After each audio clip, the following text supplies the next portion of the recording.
Welcome back to another exciting and transformational episode of Invest in Yourself, the Digital Entrepreneur Podcast, with your host with the most feel better, the podcast mogul. Hey, that's me.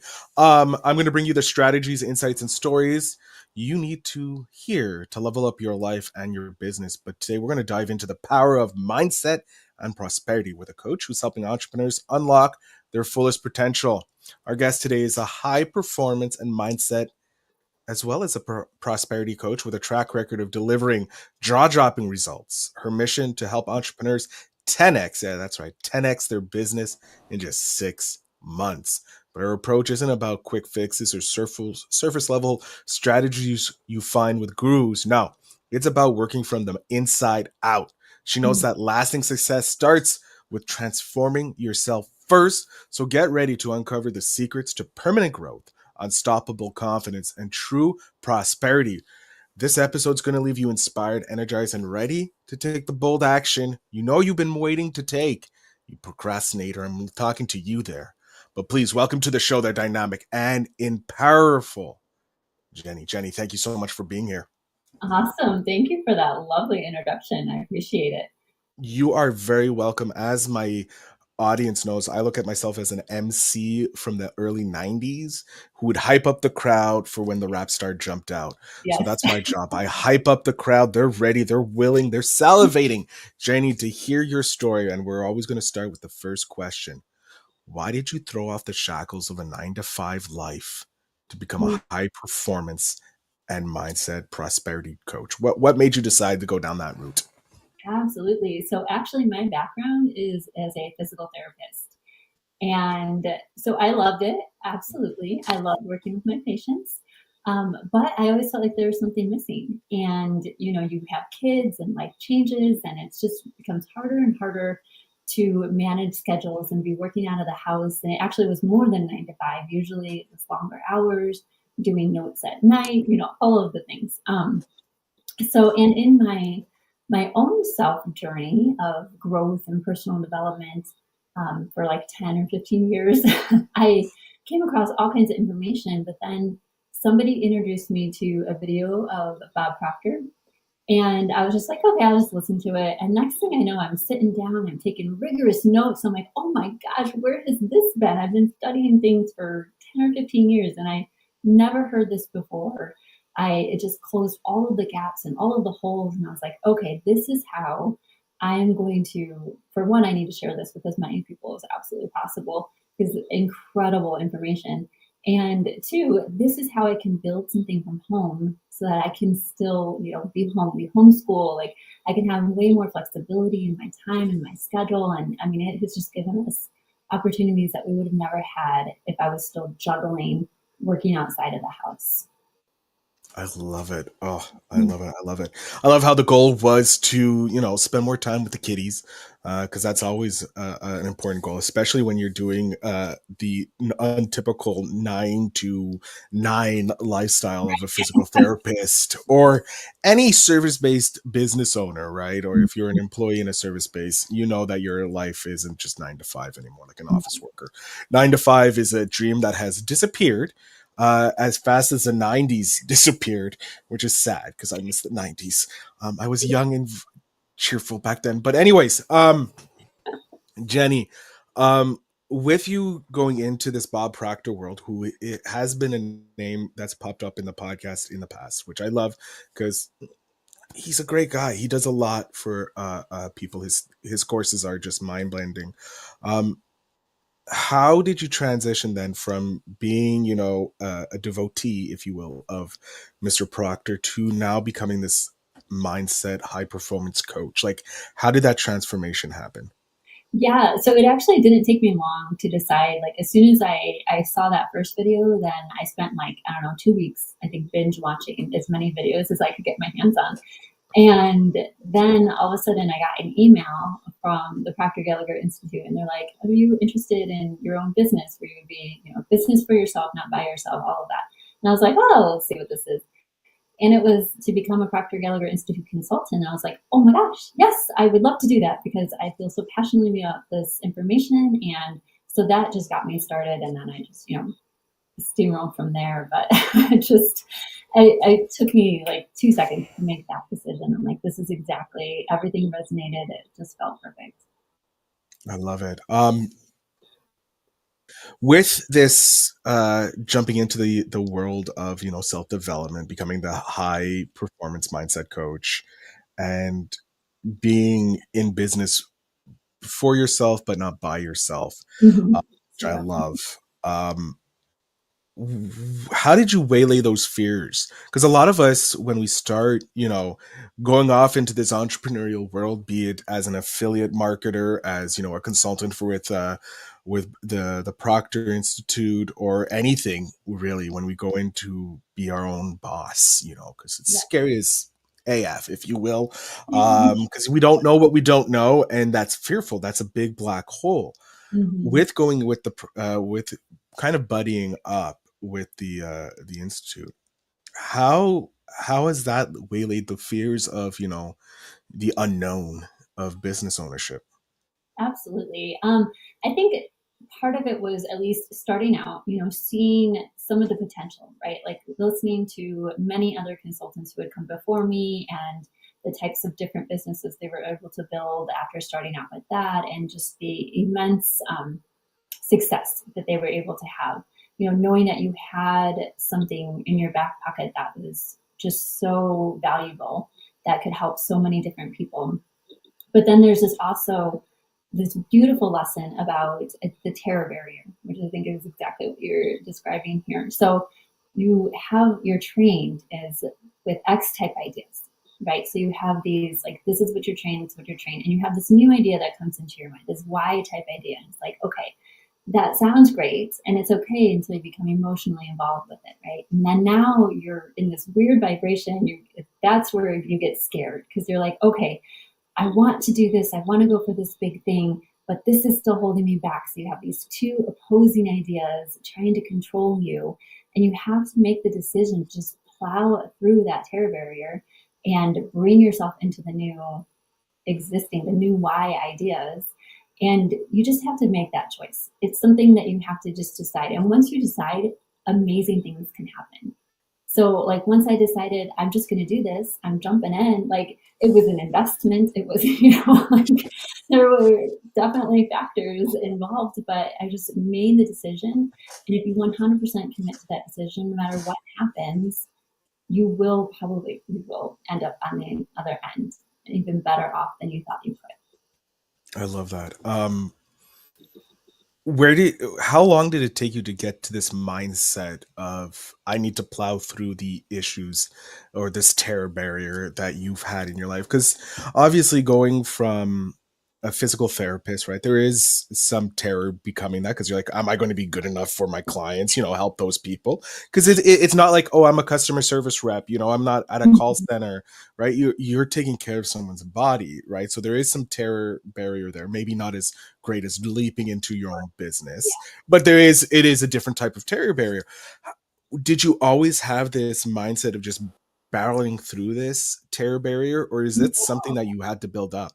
I definitely had to build it up. And it's interesting. So actually, just through all kinds of different experiences I've had, so my husband is also a physical therapist. We met in school. But there was a time as well before I started this that we started to open our own clinic. And so there was a lot of things I had to jump through for that.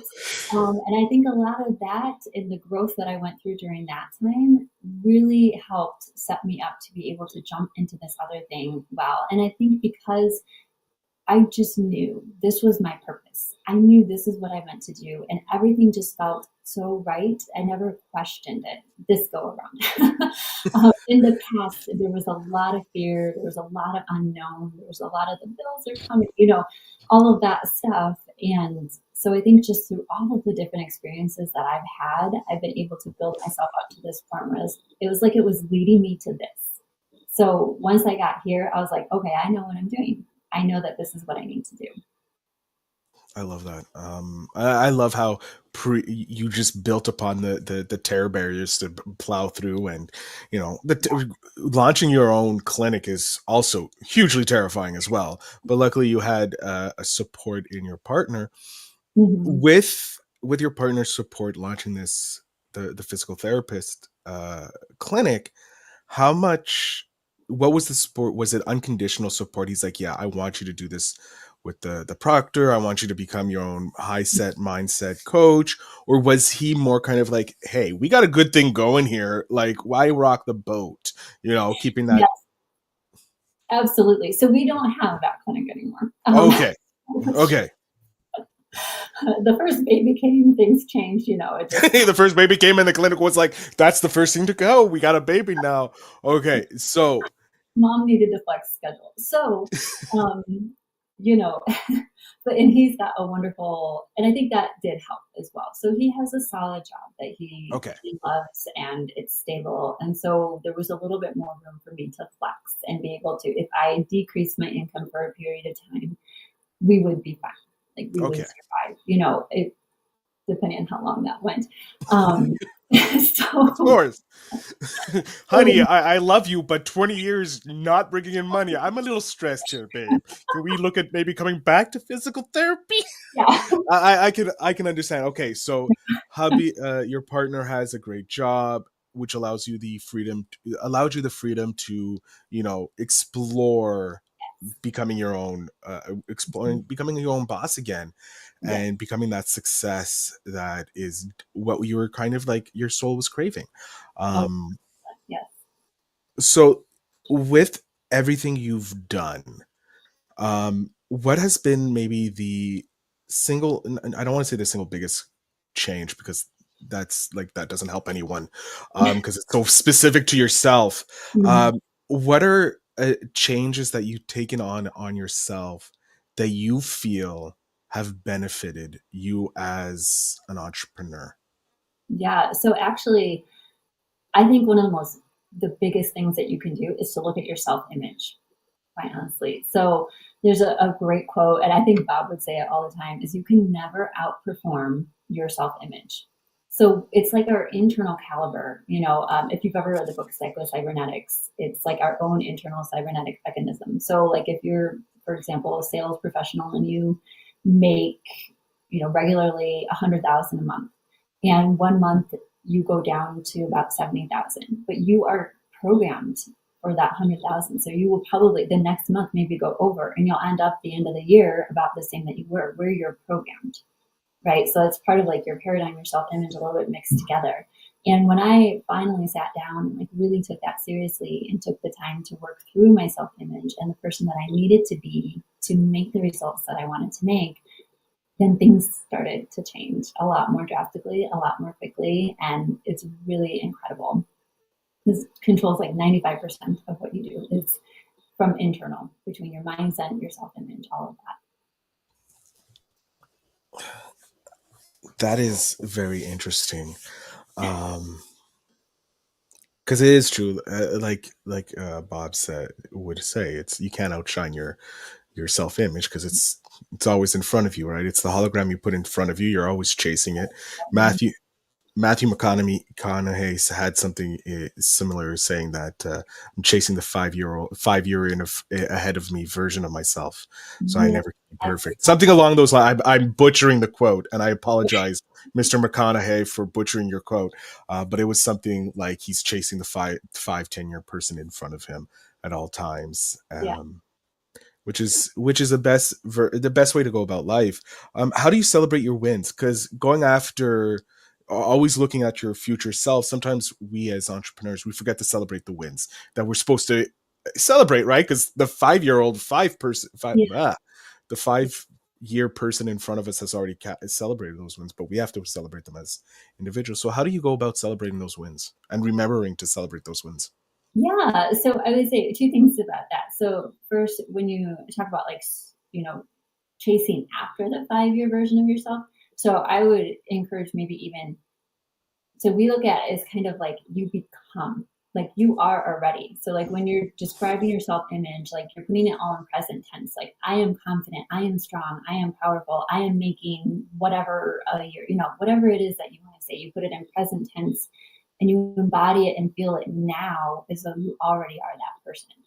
And then, it just magically happens. It's amazing when you internalize it into your subconscious mind, the changes that you can take.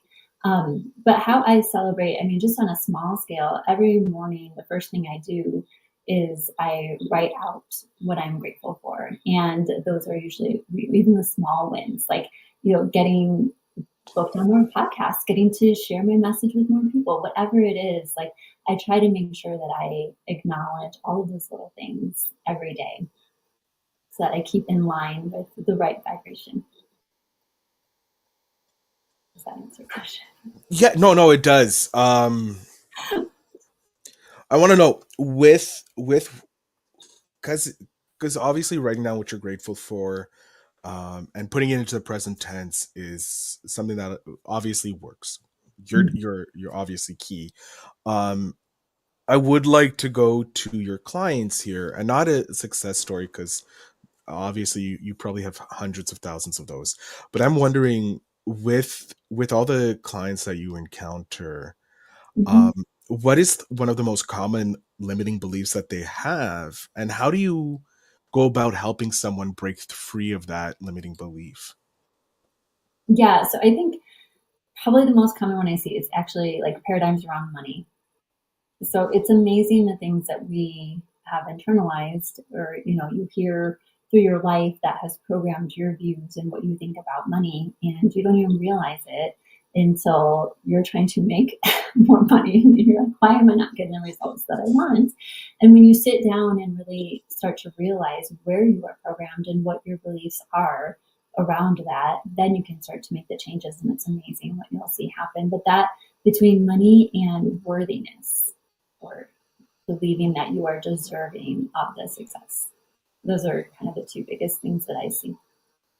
When it come and I'm interested about the deserving, because that's Mm-hmm. something that I think hits a lot of millennials, um, because we're always striving to be perfect or striving for this because we're always told that we are the reason why certain things fall, so we don't believe we're worthy of the love and desperation. I think we if we stop having avocado toast, we're going to be blamed for the fall of the avocado. I think avocado market will be destroyed. We're keeping it alive. Let us have our avocado toast, right? It's our only pleasure in this hellscape. No, I'm kidding.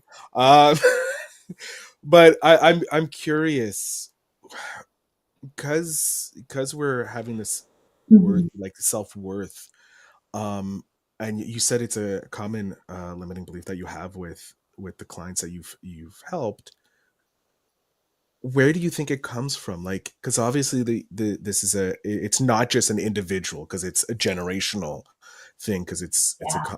a common one. Do you think, you like, apart from my joking that we're ruining the world and streaming services and TV and soon to be at the avocado market, uh is there somewhere it's coming from, that it's permeated the culture of society, of this unworthiness?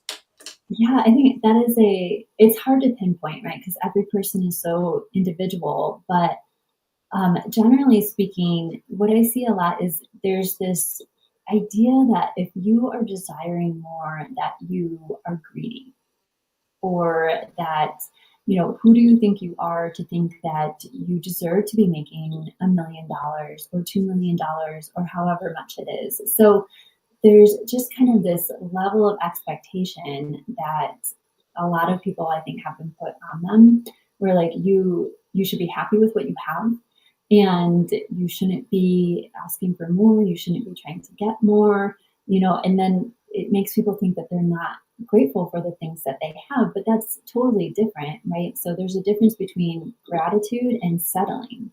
you know Absolutely, like I said, I do my gratitude every single morning. I am 100% grateful for all the things that I have and everything that I have, but that doesn't mean I'm going to stop striving to do better, to be better, to do more, to help more people. So, and I think there's this mindset out there, and I don't know if it's coming from society, I don't know exactly where it comes from, but it's just this idea that you should just be happy with what you have. Why do you think you deserve to have so much more than Joe or whoever else it is? Um, but we really do. Like, we're divine heritage. We have the ability, and we deserve, it's our birthright to be able to live an abundant, happy, and successful life. And so that's one thing that I have to help a a lot of people around, but I wish I could pinpoint exactly where it comes from. So I don't know if you have any other insights on where you I, think we get that idea. I think it comes from the this fear of us losing our avocado toast. I think that's what it is. I Um, don't know how I didn't see it before. yeah, it was right in front of us. But no. Um, moving away from the avocado toast, I don't know why it's so stuck in my head. Um, you have your gratitude journal, or well, I'm going to call it a gratitude journal. I don't know if it is or not, but you write your gratitude every morning. You're helping people become better, breaking through those limiting beliefs. But what do you do to take yourself to the next level, to 10x yourself? And then we'll follow up with 10xing in 6 years, which is insane. But yeah, how do you 10x yourself? So I am constantly studying. So that is another part of my morning routine. So I have my own goals that I'm working towards. So my big C type goals that I am striving for. So working towards those. Um, and I'm always trying to learn more and figure out how I can be better. How can I better serve my clients? How can I better, serve other people around me?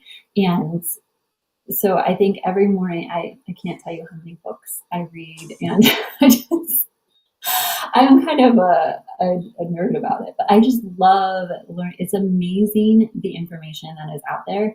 And every time I read something new, I get something new out of it. Or I go back and reread some of the ones that I've read before, because even if the information isn't different than when I read it a couple years ago, I'm different. And so I'm going to get something different out of it. And that repetition is so important. So I'm just constantly always trying to work on seeing how I can do better. Okay, I'm glad that you brought up books because I'm a voracious eater of books. I love books, and it's for a long time it was one of my questions I would ask. What is a book you suggest? I think I'm going to bring it back.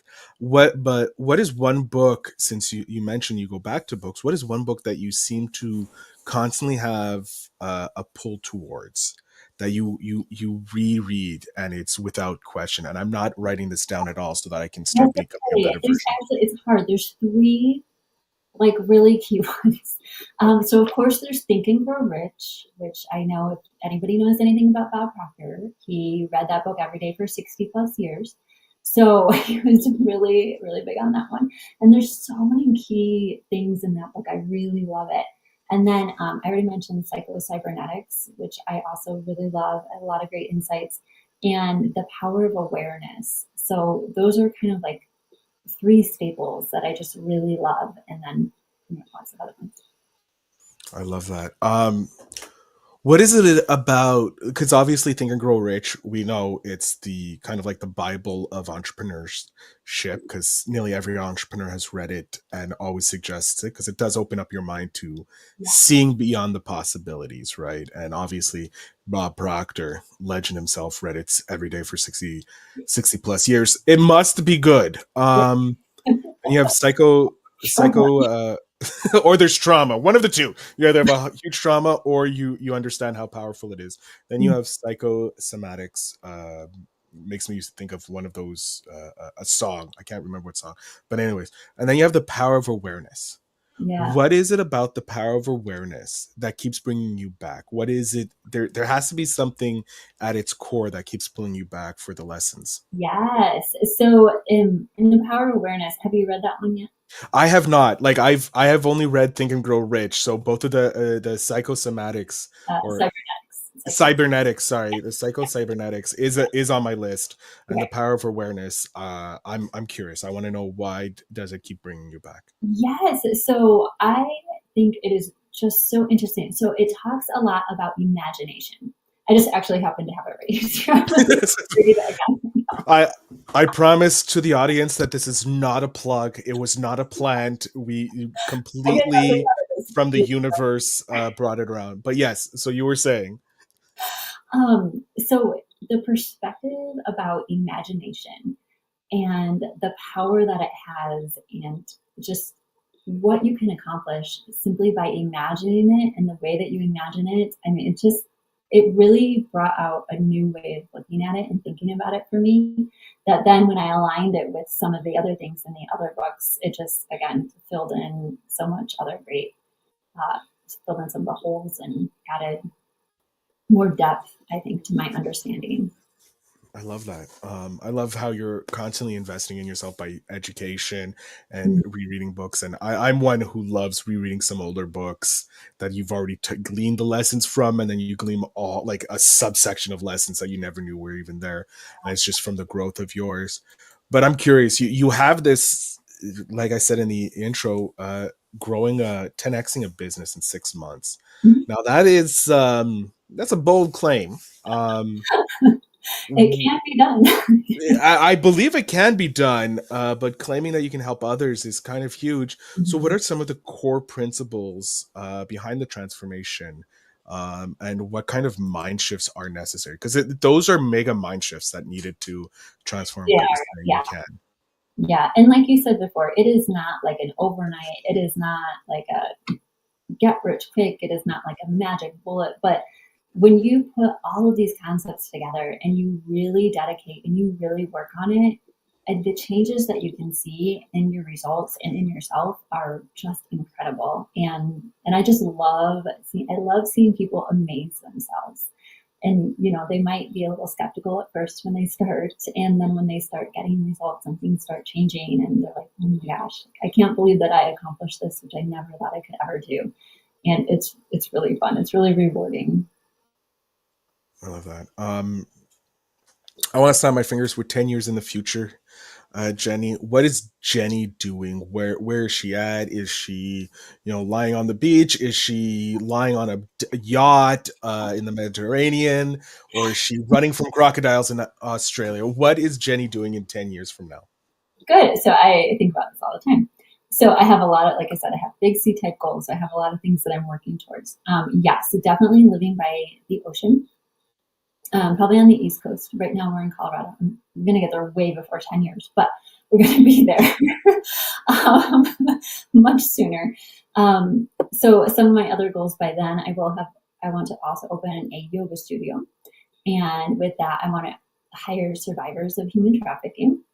And I want to host beach retreats for survivors. And so, a lot of what I want to do beyond my business and all of this is to work towards helping to end human trafficking. So that's one of the big things that weigh on my heart. So I have lots of big plans of ways that I want to help with that. So I'm hoping to be making an even bigger impact there. And then as far as the business goes, oh, and I have a boat. Of Um, course, who doesn't want a boat? yes, because if we're living by the ocean, a boat is absolutely necessary. So and then as far as the business, I hope to be doing more speaking engagements by then, having bigger in-person events. Right now I've done everything pretty much virtual, I think. So I'd really love to do, because just the energy that you get being in person in a room full of people who are all working towards something bigger and trying to, change themselves is really amazing. So in a nutshell, that is where I'm heading. I love it. I love it because in 10 years, we're going to have you back on and you're going to be telling us all about the amazing stuff you are doing, maybe even in person. Who knows what's coming in 10 years for this podcast? Uh, we are coming up to the end, which I despise because I'm having such a great time, Jeni. But I'm going to hit you with two more questions. If you could leave this world with one lasting quote, Mm. what would it be? That's hard. There's so many. Um, I think I think to have true belief in yourself and in what you are really capable of doing, because you can amaze yourself. I love that. That's a great quote. And that's going to be the quote of the episode. Yeah, And I think I'm going to probably add that into the questions I ask because I think that's an amazing question to add. that is a But good. Jeni, we went 10 years in the future. We're going to go back to when the 10-year-old Jeni's here, bright, energized child that you were. because I feel like you may have been a bit of ADHD like me, bouncing off the walls. No judgment. We never judge here on the podcast, but I want to know what advice you would love to give back to your 10-year-old self. I think I would tell my 10-year-old self not to limit myself. You know, growing up in environments of people who weren't necessarily big strivers, um, it seemed like you were very limited in what you could do, where you could go, who you could be. Um, I mean, I was the first person to go to university. So I think I would just sharing with any 10-year-old that you truly can become whatever you want to, and you don't have to limit it to whatever your current situation is. I love it. It's great advice, not only to a 10-year-old, but also to every other age group out there that's listening. Jeni, I'm jumping off the stage here. I want you to let my audience know where they can find you, follow you, support you, whatever you like to let them know of. The floor is yours. Absolutely. So I think the easiest place is to go to www.bringonpossible.com. And there you can sign up to get actually a free book by Bob Proctor, You Were Born Rich, which is another great read. I highly recommend it. So you can get it for free in that spot. And then it also has links to my other places, my more in-depth website, as well as the Facebook group that I just started. And in the Facebook group, we are starting to do monthly free masterclasses as well. So a great place to connect there. I love it. Jeni, I want to thank you so much for being here. You were amazing. Your energy was exactly what we needed today to end my podcasting day. So I thank you so much for your amazing energy, for being here. Thank you. I really appreciate you having me. It's been fun. Amazing. To my audience, make sure you check out the show notes down below to get that free gift from Jeni. The website is down below. Connect with her on all those different social media applications that you love. And as always, remember to invest in yourself.